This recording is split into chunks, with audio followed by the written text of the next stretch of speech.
Bonjour chers amis, donc bienvenue sur une nouvelle vidéo. Excusez-moi si j'ai choisi cette manière-là pour vous expliquer. J'essaie toujours de développer les moyens, donc dans l'attente, Inch'Allah, d'un tableau dans lequel on va essayer de continuer l'explication de nos cours, de la programmation et d'algorithmes bien sûr. Donc on va donner un petit exemple ici, comme je vous ai dit. Supposons qu'on a la variable A. Donc la variable A, elle a un nom, elle est nommée par A. Son type, c'est int. La valeur qu'on a stockée là-dessus, c'est 25. On pourra faire un petit schéma ici comme ça et on pourra dire que cette variable-là, ou bien cette case mémoire, contient le nom. Son nom, c'est A. Il va contenir aussi son adresse qui est 1E00. Bien sûr, je vous ai dit ça, c'est en hexadécimal. Et bien sûr, ça va contenir la valeur ou bien le contenu stocké dessus. Autre chose, bien nommé, qu'on pourra distinguer aussi que le pointeur, qu'on pourra le déclarer de cette manière de étoile P.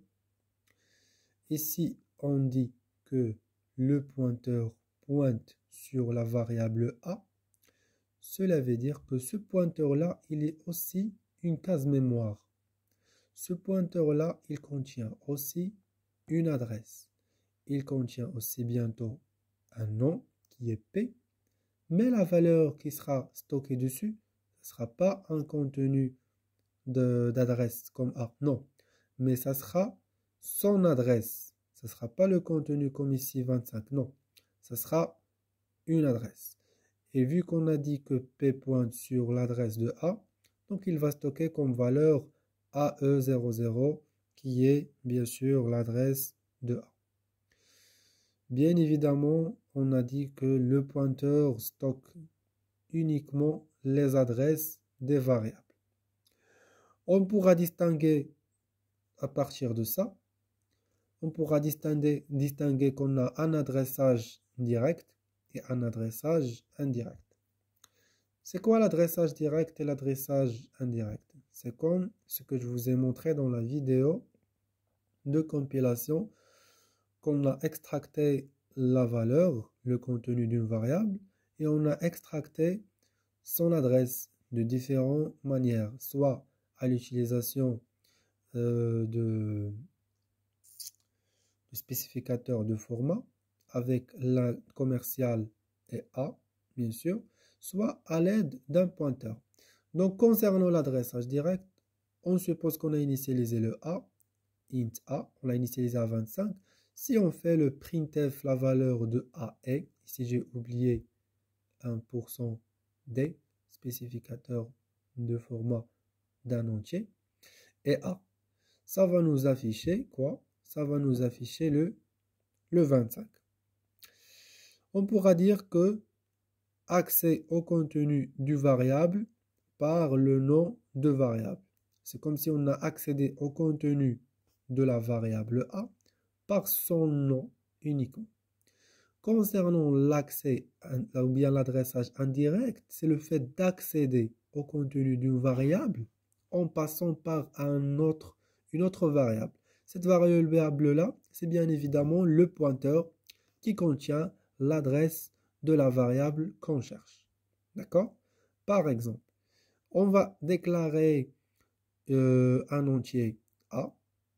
On l'a initialisé à 25. Comme vous voyez ici, c'est la même chose qu'on a fait ici. Pour déclarer un pointeur, il suffit juste de faire int étoile P. Donc, il faut bien savoir que si vous déclarez une variable A et si vous voulez déclarer une autre variable pointeur, il faut qu'il soit de même type. Par exemple, si le A est de type entier, le pointeur doit aussi être de type entier. Si le A est de type float, aussi doit être de type float parce qu'il doit stocker le même type d'adresse à l'aide des bus des adresses et à l'aide des registres, bien sûr. Avec l'aide de, c'est le rôle du microprocesseur. Il doit bien sûr stocker la même adresse de même type. Sinon, il sera rejeté et on aura une erreur. D'accord? Alors, donc on est toujours en train de construire ou bien de builder notre cours.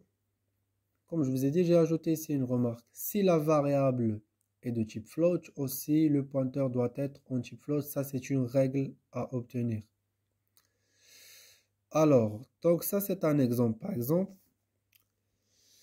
on a déclaré un type float P. Pour déclarer un pointeur, il doit être bien aussi de type float. Donc ici, le pointeur P est un pointeur il pointe sur un float appelé B. Une fois qu'on dit que le pointeur pointe sur l'adresse de B, si on voulait dire ça d'une autre manière, on va supposer que ça, c'est la case mémoire du pointeur.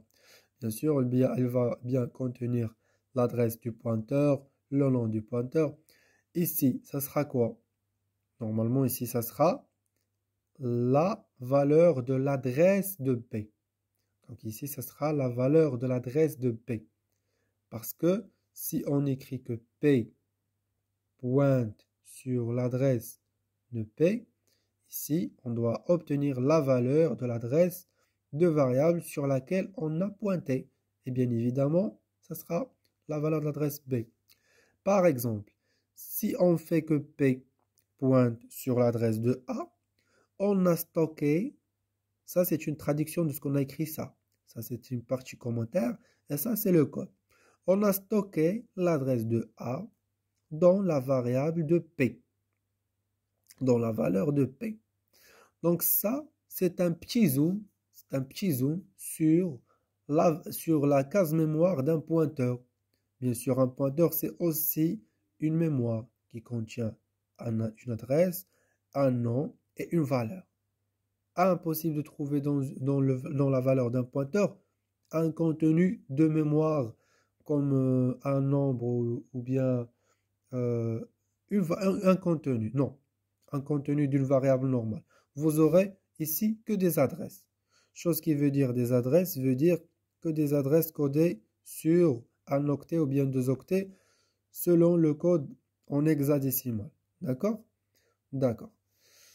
Donc, si on dit que P reçoit l'adresse de A, on peut dire que P pointe sur A. Ou bien A est pointé par P. Comme vous voyez ici, je vais essayer de vous faire un petit zoom, excusez-moi. D'accord? Donc, on a ici donné un exemple sur ce qu'on a vu précédemment sur l'adressage direct et l'adressage indirect de notre vie quotidienne. Chose à bien obtenir, si vous voulez avancer dans votre programmation, essayez de faire assembler vos exemples que vous étudiez, les exercices bien évidemment, sur votre vie quotidienne. Donc, l'adressage direct, c'est comme si je souhaite envoyer un cadeau à Ahmed. D'accord? C'est s'il vous plaît de bien se concentrer. C'est comme si je souhaite envoyer un cadeau à Ahmed. Bien sûr, on va supposer que Ahmed, c'est le nom de notre variable. D'accord? Voilà, ça c'est l'adressage direct. Si je voulais faire un adressage indirect, on va dire je souhaite envoyer un cadeau à l'adresse A. On suppose que A, c'est l'adresse de Ahmed. Donc pour l'adressage direct, je dis que je vais envoyer le cadeau à Ahmed directement. Ahmed, ici dans notre exemple, c'est B. Et si je voulais dire, je souhaite envoyer à l'adresse de A, l'adresse de A, ce sera le end commercial B, ou bien ce sera P.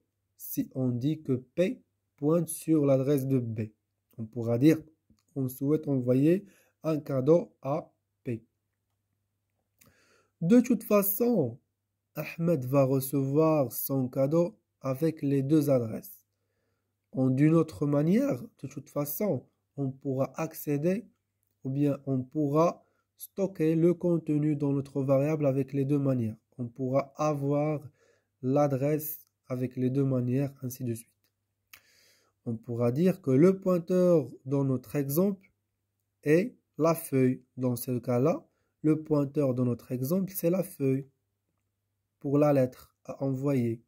Ou bien le cadeau, c'est la feuille dans laquelle l'adresse A, regardez l'adresse A de Ahmed est écrite.